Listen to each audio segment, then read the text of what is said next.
नमस्कार. मराठा विद्याप्रसारक समाजाचे श्री स्वामी षटकोपाचार्यजी महाराज कला विज्ञान व वाणिज्य महाविद्यालय साईखेडा तालुका निफाड मराठी विभागामध्ये सर्वांचं स्वागत आहे. आपला वर्ग आहे TYBA म्हणजे तृतीय वर्ष कला. आपण TYBAच्या द्वितीय सत्र म्हणजे सेकंड सेम विषयाची माहिती आपण घेत आहोत. आपला विषय आहे साहित्य विचार स्पेशल 3. हा अभ्यासक्रम शैक्षणिक वर्ष 2015 आणि 16 पासून लागू झालेला आहे. मी प्राध्यापक महेश बनकर सर. आज मी आपल्याला ह्या व्हिडिओ लेक्चरमध्ये द्वितीय सत्राचं जे प्रकरण नंबर 6 आहे त्याच्याविषयीची माहिती तुम्हाला मी देणार आहे. मागच्या तासाला आपण प्रकरण नंबर 5 साहित्याचा आस्वाद याच्याबद्दलची पूर्ण माहिती व्हिडिओ लेक्चरमध्ये घेतलेली आहे. आज आपण प्रकरण नंबर 6 साहित्याची सामाजिकता याच्याबद्दलची माहिती बघणार आहोत.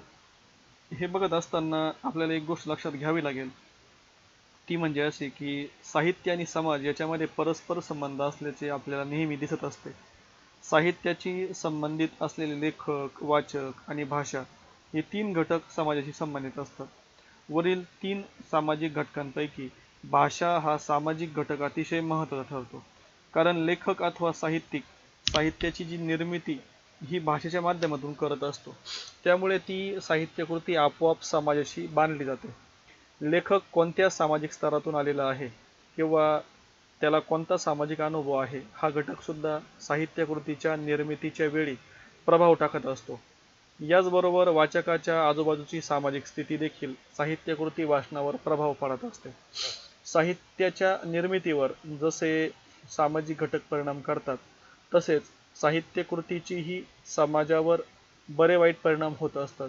त्यामुळे साहित्याची सामाजिकता निर्माण होत असते. व्यक्ती ही समाजाचा एक घटक असते. लेखक ही व्यक्ती असल्याने तो समाजाचा घटक ठरतो. म्हणून समाजाप्रती त्याची काही कर्तव्य असतात. त्यांच्याशी बांधील राहण्याचा प्रयत्न लेखक नेहमी करत असतो आणि आपल्या साहित्यकृतीतून समाजावर काही चांगले परिणाम झाले पाहिजे ही जबाबदारी तो ओळखतो, समजतो आणि मग त्यानुसार तो साहित्य निर्माण करत असतो. एकूणच साहित्याची सामाजिकता ह्या घटकांच्या आधारे आपल्याला काही प्रमाणामध्ये समजून घ्यायला थोडीशी मदत होते. आपण ह्या प्रकरणामध्ये सगळ्यात पहिला मुद्दा जो अभ्यासणार आहोत तो म्हणजे साहित्य आणि समाज यांचा जो परस्पर संबंध आहे, तर तो संबंध आपल्याला समजून घ्यायचा आहे.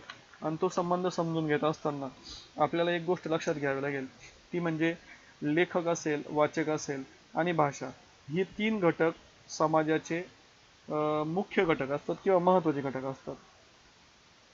एका ठिकाणी प्राध्यापक स.शी. भावे यांनी साहित्य विचार आणि समाजचिंतन हे त्यांच्या पुस्तकामध्ये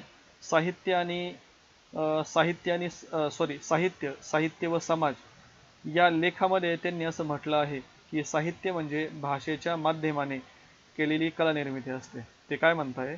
साहित्य म्हणजे भाषेच्या माध्यमाने केलेली कला निर्मिती असते.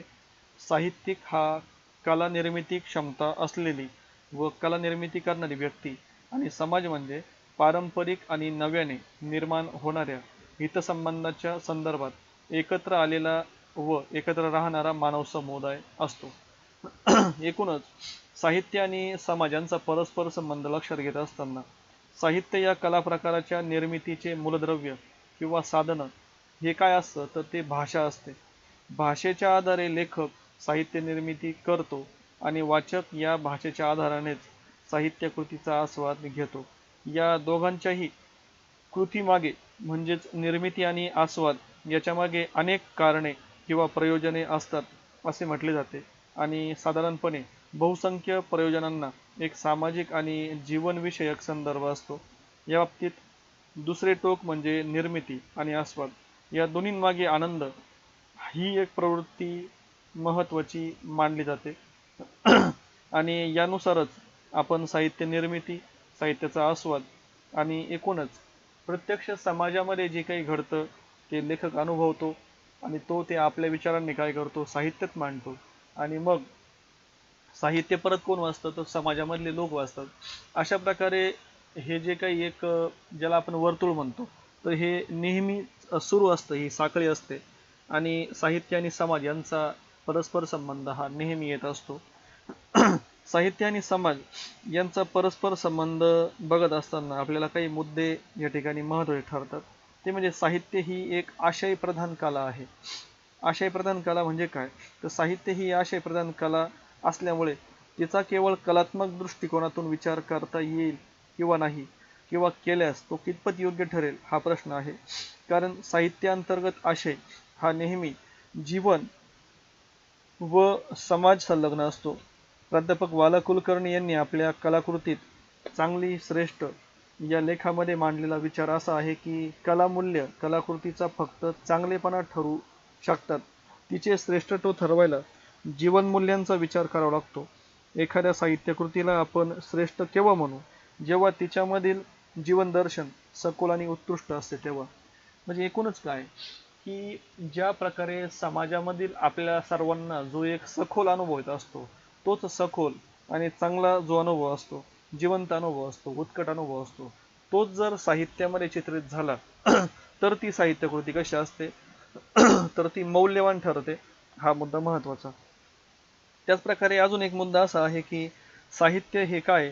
तर साहित्य ही एक सामाजिक संस्था आहे. अशा अनेक प्रकारच्या संस्था समाजामध्ये काम करतात, तसं साहित्य देखील एक संस्था आहे असं म्हटलं गेलेलं आहे.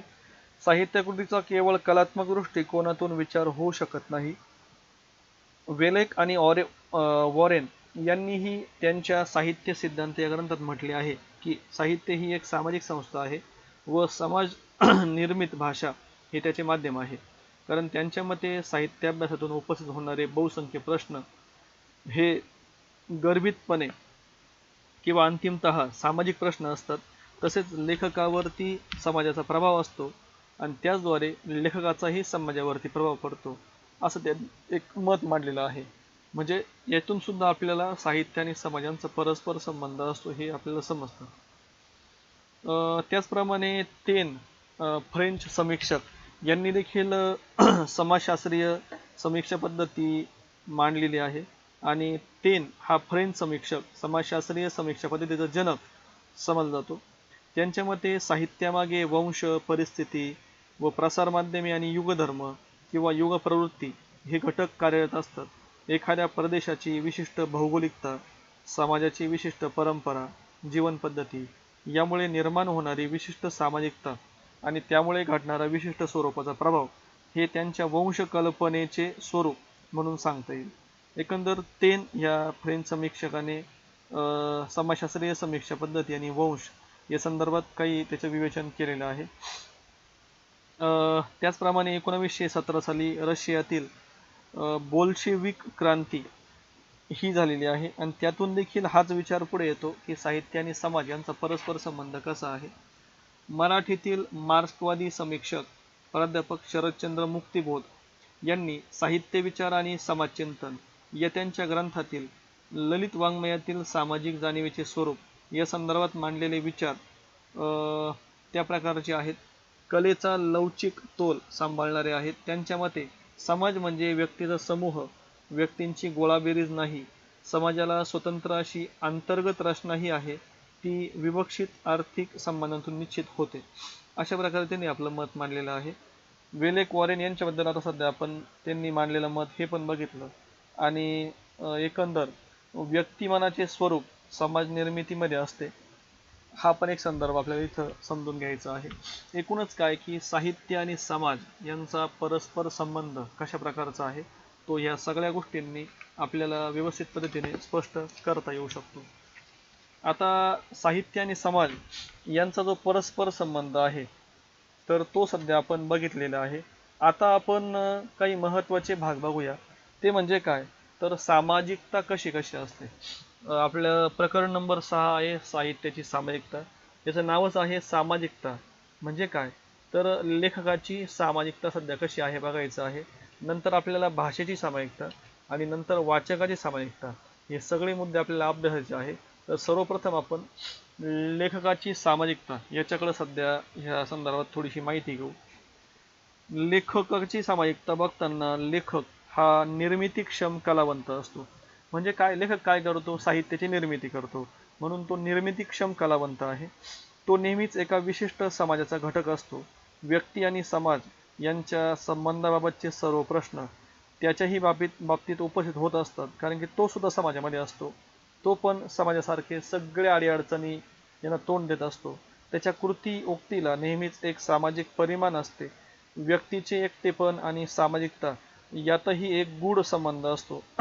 त्यातील प्रश्नांची सोडवणूक साध्या सरळ नियमांनी करता येत नाही हे खरे असले तरी त्या दोघांमध्ये असलेले संबंध अमान्य करता येत नाही.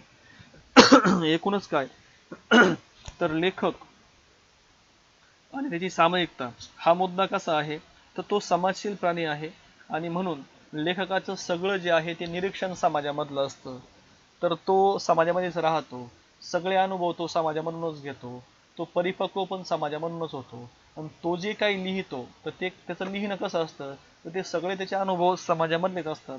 एकूणच काय तर लेखक हा कसा आहे, तो सामाजिकता बाळगून चालणारा एक लेखक आहे आणि म्हणून लेखकाची सामायिकता साहित्यामध्ये महत्त्वाची ठरते. मग त्याच्यामध्ये आहे वेगवेगळी समाजरचना असेल, मानवजातीच्या पोटजाती असतील, सामाजिक बऱ्याच परंपरा असतील आणि समाजामधले जे काही वास्तव गोष्टी असतील, या सगळ्या गोष्टींचा परिणाम लेखकाच्या सामायिकतेमध्ये समाविष्ट होत असतो आणि त्यातूनच तो सगळे अनुभव घेऊन आपलं लेखन करत असतो. याला आपण लेखकाची सामायिकता असं आपण म्हणू शकतो. आता याच्यामध्ये आहे भाषेची सामाजिकता. आता भाषा म्हणजे नक्की काय, तर भाषा हे साहित्यामध्ये सगळ्यात महत्त्वाचं मानलं गेलेलं आहे. आता भाषेची सामायिकता बघताना समाजाचे माध्यम भाषा आहे, त्यामुळे भाषा आणि समाज यांचा अनुबंध जुळवताना भाषेची सामायिकता हा घटक फार महत्त्वाचा आहे. भाषा ही समाज व्यवहाराचे माध्यम आहे. कोणत्याही समाज व्यवहारामध्ये भाषेला महत्त्वाचे स्थान असते हे आपल्या सगळ्यांना माहीत आहे. समाजातून भाषेला बाजूला काढता येत नाही. भाषेशिवाय समाजाचे अस्तित्व समजू शकत नाही आपण. म्हणून भाषा ही समाजातून निर्माण होत असते आणि भाषेतून पुढे अनेक सामाजिक बाबी देखील पुढे येत असतात. अशा प्रकारे भाषेची सामायिकता स्पष्ट करताना भाषेची निर्मिती ही समाजमनाने साधलेली एक गोष्ट आहे, ही गोष्ट तुम्ही समजून घ्या. भाषा आणि समाजगटाची एकूण जीवन पद्धती ही भाषेद्वारे आपल्यापर्यंत पोचते. भाषा ही समाजाच्या अंतरंगाचं द्योतक असते.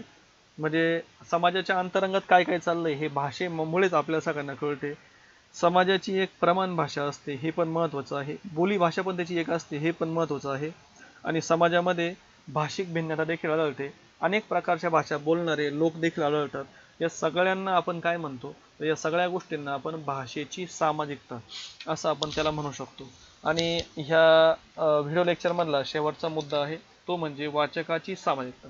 आता वाचकाची सामाजिकता म्हणजे नक्की काय, तर साहित्याची सामाजिकता या घटकामध्ये लेखकाप्रमाणेच वाचकाचे हे महत्त्वपूर्ण स्थान आहे.